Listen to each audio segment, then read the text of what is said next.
Olá, começando o Diálogo Jovem Pan, uma conversa franca com pessoas que fazem parte da história do Brasil. A gente fala sobre os acontecimentos mundiais em 2022. O ano de 2022 foi marcado pela guerra na Ucrânia, que trouxe violência, insegurança e provocou o aumento dos refugiados na Europa. As chances de um cessar-fogo entre Rússia e Ucrânia estão distantes, apesar das constantes sanções contra o governo de Vladimir Putin. Já o mundo assistiu a protestos em países como Irã e China. E quais as chances das manifestações pressionarem os governos? O ano internacional em destaque no Diálogo Jovem Pan. O nosso convidado é o professor Sidney Ferreira Leite, coordenador de Relações Internacionais da IBS Américas. Professor, mais uma vez, muito obrigado por estar aqui conosco na Jovem Pan para a gente fazer uma análise sobre esse ano internacional. E, mais uma vez, obrigado por atender o nosso pedido de entrevista. Um abraço, professor. Um grande abraço para você, para os nossos ouvintes, espectadores. É um grande prazer estar aqui. Muito obrigado. Bom, professor, o grande fato do ano, junto a vários fatos do ano, claro, a guerra na Ucrânia, que demorou muito mais, ou pelo menos o período de guerra, acho que os analistas internacionais apostavam ou que seria uma guerra de tiro muito curto, ou que iria se arrastar, mas talvez não por tanto tempo. Que leitura que a gente pode fazer desse momento da guerra na Ucrânia? A violência não para e há muitas dificuldades de diálogo entre os dois países, entre a Rússia e a Ucrânia, professor. Sem dúvida, é o grande acontecimento do ano no ambiente internacional. Agora, depois de tantos meses de guerra, podemos olhar para trás e fazer uma análise mais objetiva. O conflito entre a Rússia e a Ucrânia extrapola o embate entre dois estados nacionais soberanos independentes. Na verdade, ele acaba sendo um espelho muito mais amplo das tensões que marcam a ordem internacional contemporânea. Eu diria que é uma guerra que veio para ficar, porque se olharmos para frente, ainda é muito difícil visualizar pontos de confluências que possam levar a um cessar-fogo, que possam levar à própria suspensão do conflito. Porque abaixo, na estrutura desse conflito, nós temos uma questão bastante significativa, que é a Rússia não aceitar o avanço da OTAN, né, em direção ao leste europeu, entendendo como uma afronta, como uma ameaça à sua segurança. E, por outro lado, a Ucrânia persistindo em manter-se dentro de um projeto não só de entrada na OTAN, como também na União Europeia. Não há um mediador ainda capaz de articular uma solução, uma negociação entre Rússia e Ucrânia. Portanto, é uma guerra de consequências muito amplas. E é uma guerra que nos permite entender que não vivemos uma era de estabilidade, e sim de instabilidade, da possibilidade de conflitos. E sabemos que uma guerra tem um início que conseguimos identificar, mas não temos ideia, né, como ela irá acabar. Eu resumiria dessa forma esse embate de dimensões globais entre Rússia e Ucrânia. Professor Sidney, o que mais chamou a atenção do senhor nessa guerra até agora? Porque muito se falava que a Ucrânia talvez não fosse resistir, e muito pelo contrário, é o que está acontecendo, a Ucrânia vai resistindo e a Rússia aguentando as sanções econômicas, principalmente. Claro que são consequências no médio e longo prazo, mas será que esses dois pontos chamam muito a atenção para essa guerra que não terminou? Os dois pontos me parecem muito importantes. Por um lado, é preciso ficar claro que a Ucrânia não está lutando sozinha.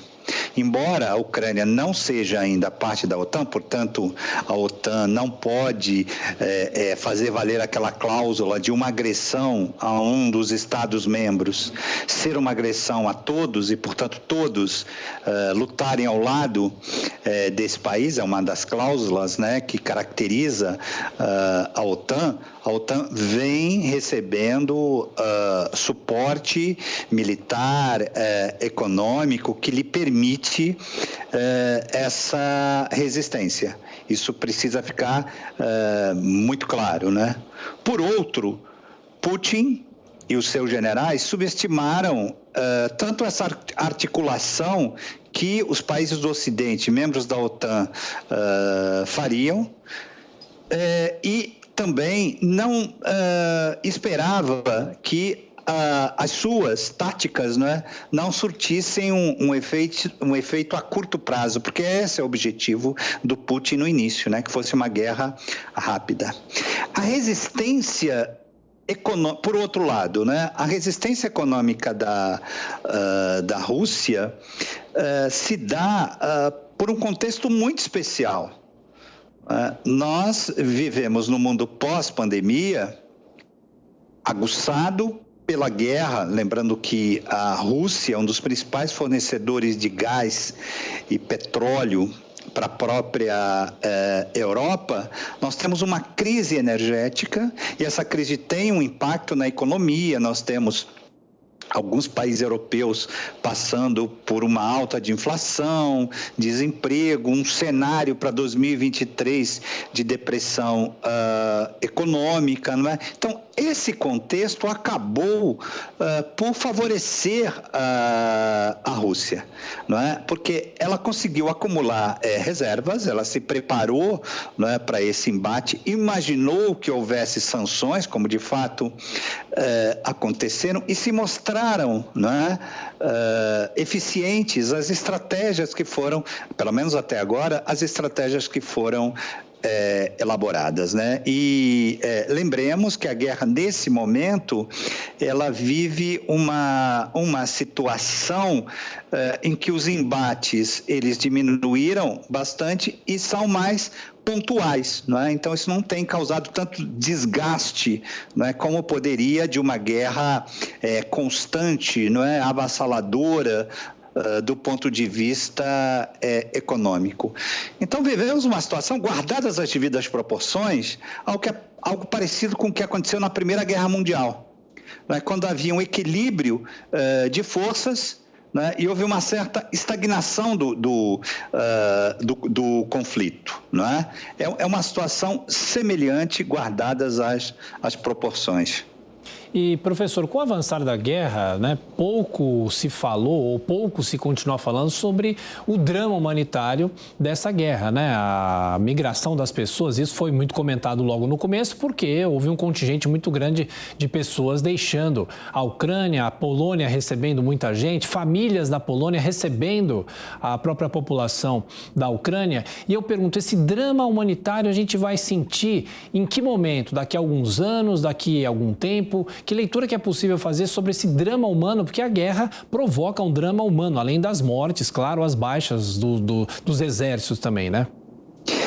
Imaginemos, por exemplo, que a Ucrânia, a sociedade ucraniana, vive, não é, um estado de guerra cotidiano.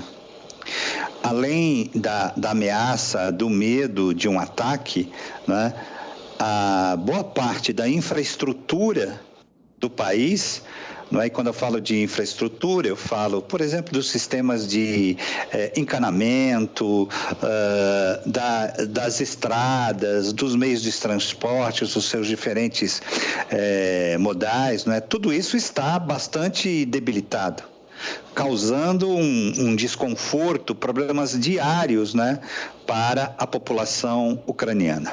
Mas você chama a atenção de uma outra dimensão, tão ou mais dramática, né? Exatamente daqueles que saíram da Ucrânia, né, diante da guerra e foram para os países vizinhos, Hungria e principalmente Polônia.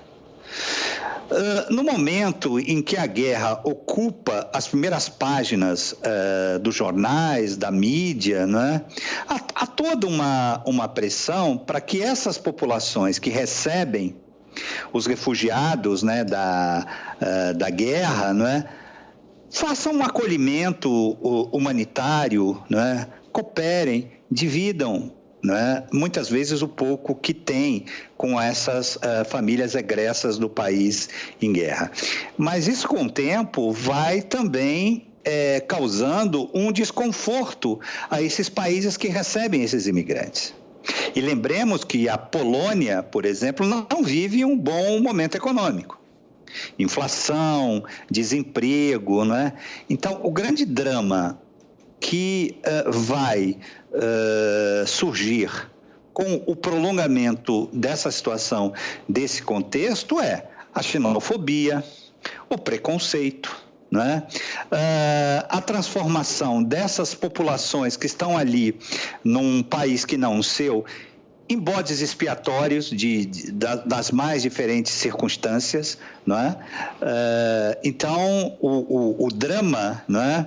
Ele é presente e a tendência é que ele vá se transformando, que ele vá ganhando novas nuances, não é?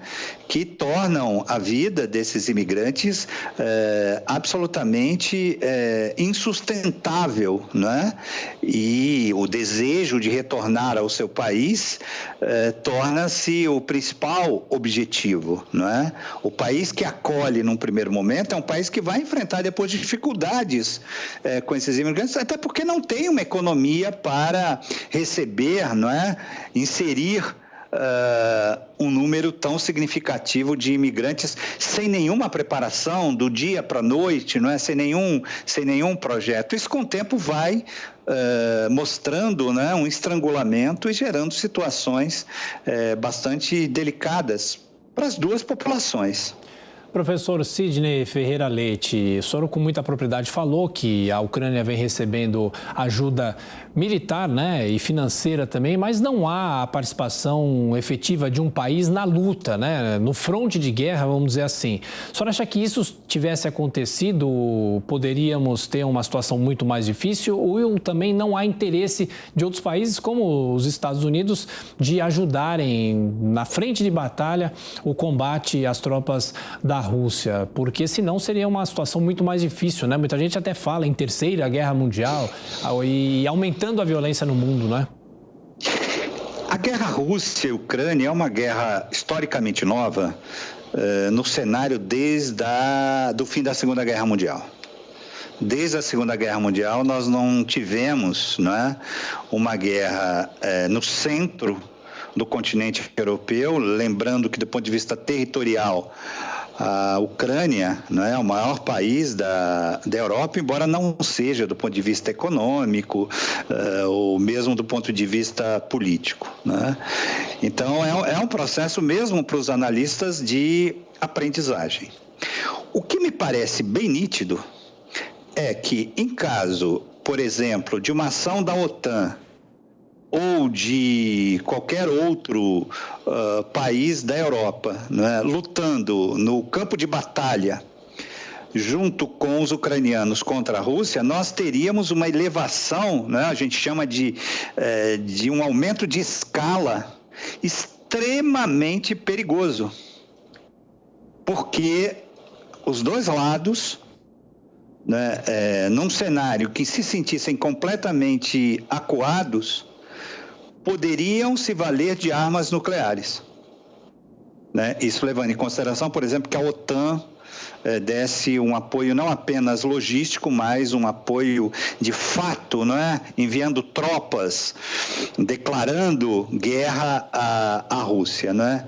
Teríamos algo muito parecido do que poderíamos definir como uma terceira guerra mundial, porque envolveria, de um lado, a Rússia, com seu poderoso arsenal termonuclear, e o maior arsenal termonuclear, que é o da OTAN. Se nós juntarmos Reino Unido, França e Estados Unidos, né? Então, há um cálculo racional dos dois lados para que o conflito não ganhe essa dimensão, não tenha essa escala, né? Porque provavelmente o cenário final, muito parecido com aquele medo que nós tínhamos na época da Guerra Fria, né? Não existiriam vencedores, todos seriam derrotados, porque uma guerra nuclear, né, destruiria o próprio planeta e a vida humana, né, em nosso planeta. Professor Sidney Ferreira Leite, coordenador de Relações Internacionais da IBS Américas. Agora, professor, de fato é que a guerra acabou prejudicando ainda mais a própria economia mundial, que já vinha deteriorada por causa da pandemia. Esse ano de 2022 foi praticamente o primeiro ano nesse pós-pandemia. A pandemia não terminou, mas foi um ano que nós vivemos com uma relativa tranquilidade, ou pelo menos menos pressionados pela doença. E de que forma é possível esperar para 2023 ainda essas pressões econômicas, combustíveis e uma pandemia que vai e volta, né? Temos picos e pessoas ficando doentes, ainda mortes, e nem todo mundo acabou vacinando como deveria. Uma crise econômica de extensão global não pode ser explicada por uma única causa, né? É o fechamento, o início de um novo ciclo econômico com muitos fatores, não é, a influenciar. Porém, a base da crise econômica que estamos vivendo e que poderemos continuar a experimentar em 2023 tem a questão energética como talvez a variável crítica de todo esse contexto. Durante 2 anos, nós tivemos uma diminuição significativa da exploração dos recursos energéticos do planeta. E os estados nacionais, inclusive os produtores de petróleo, de gás, deixaram de investir na expansão e na prospecção, na procura de novos poços de petróleo, de novas fontes para a exploração de gás, né? Então, nós já teríamos, sem a guerra, problemas com fontes de energia. Isso é um ponto pacífico, né? Porque aumentaria a demanda, e a demanda por gás, né, por petróleo, né, e a produção, né, que diminuíra nos últimos 2 anos, não teria um acompanhamento, né, simétrico entre a procura e, né, a demanda, né, pelo gás e pelo petróleo. A guerra agravou. Por quê? A Rússia muitas vezes, não é, ela rivaliza com a Arábia Saudita, a maior produtora de petróleo e uma das maiores produtoras de gás. Então, a crise energética é muito grave, porque as sanções que os países europeus, os países da OTAN, né, levaram a cabo contra a Rússia, implicaram na diminuição da venda do petróleo e do gás russo. Então, há uma falta, né, dessas commodities no mercado. Isso repercute diretamente na vida dos nossos espectadores, dos nossos ouvintes. Não é? O petróleo está em praticamente toda a nossa economia. Os nossos carros usam prioritariamente a gasolina, né? Então, a crise é substancialmente uma crise de energia, que vai atingir principalmente aqueles países que importam petróleo e gás para suas economias, né? Então, o ano de 2023, com a continuidade da guerra, sinaliza a persistência dessa crise energética, concomitantemente a persistência da própria crise econômica. Os cenários não são bons. Os cenários não são bons para 2023. Professor, nesse ano de 2022, alguns protestos chamaram a atenção de todo o planeta, como os protestos no Irã, né? Um protesto por causa de costumes, e também os protestos na China contra essa política de Covid-0 que a gente vem acompanhando também. Eu pergunto, o senhor destacaria de que maneira esses dois protestos e se isso tem potencial para se espalhar por outros países, principalmente nessa pauta de costumes, e até mesmo a gente viveu a fase da Copa do Mundo em que foi uma Copa muito politizada, né? Em que os jogadores e a torcida todos aproveitaram esse momento em que o foco estava no Catar para fazer críticas a países que estavam também participando da Copa do Mundo. Excelente pergunta, até porque saímos um pouco da Europa, dos Estados Unidos, da Euroásia, né, juntando a Rússia, e vamos para a Ásia, né? O grande continente emergente das últimas décadas, não só a China, podemos juntar a Índia, Indonésia, Coreia do Sul. Qualquer jornalista que me perguntasse, né, os 10 fatos mais importantes de 2022, eu colocaria, sem dúvida, as revoltas populares no Irã. Por quê? O Irã é o grande farol para o Oriente Médio dos movimentos que, né, levam a cabo uma ideologia político-religiosa e tentam, né, tomar o poder. O Irã é o grande farol, né? Ali, o movimento xiita iraniano, né, levou um regime que até hoje é uma referência para os estados vizinhos, para os movimentos políticos de origem tanto xiita quanto sunita que visam tomar o poder na região. E a revolta popular, o povo indo para as ruas, protestando, pedindo liberdade, sem dúvida demonstra o esgotamento, o desgaste do regime iraniano. Essas revoltas vieram para ficar, né, e tendem, como o Irã é uma potência regional, se espalhar pelo Oriente Médio. Não é? Diferente da Primavera Árabe, não é? O que nós estamos assistindo no Irã talvez seja algo com uma base política, com uma base cultural muito mais profunda, não é?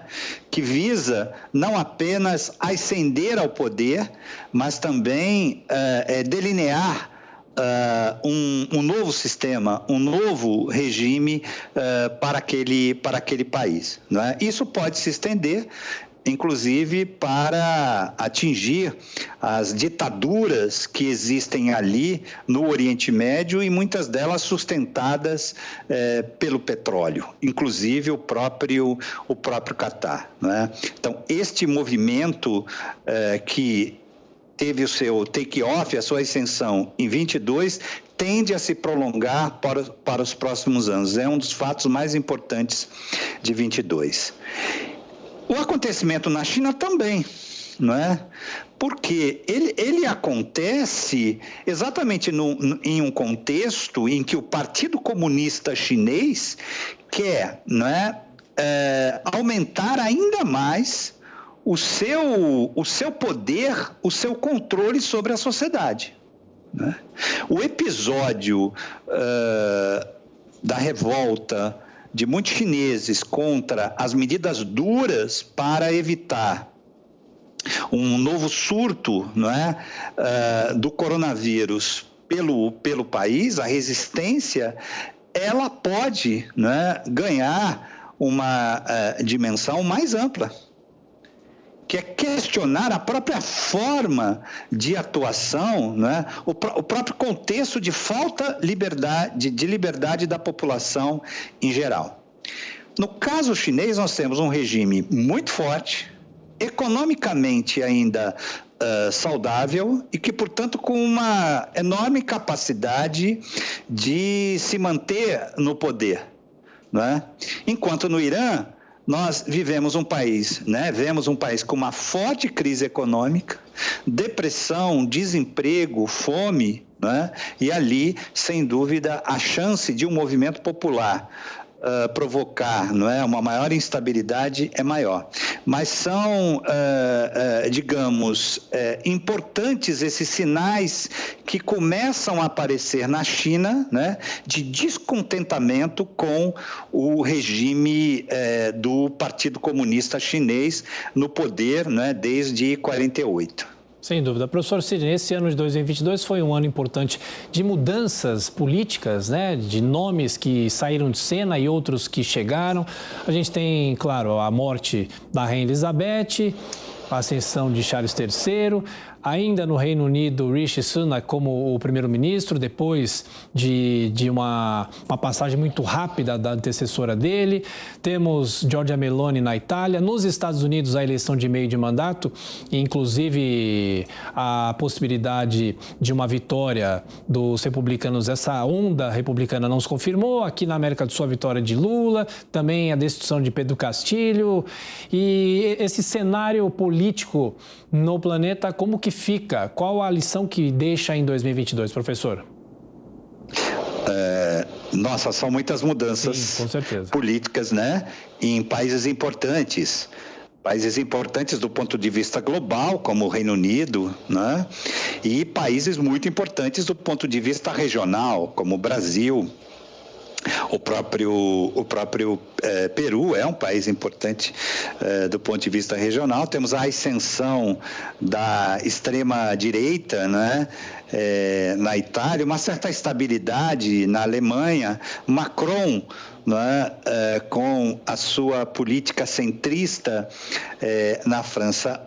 O legado que fica é que, apesar de muitos atropelos, né, nós ainda temos nos principais países, em termos de liderança global e regional, a resistência de regimes democráticos.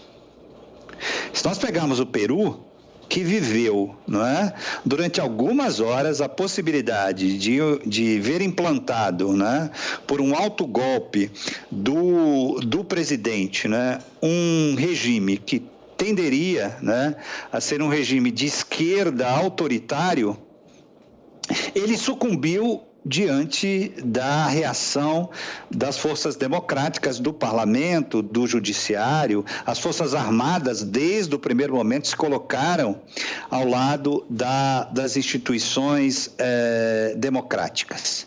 Então, eu tendo a crer, não é, que nós terminamos o ano, não é, com uma experiência salutar de trocas de governantes importantes, não é?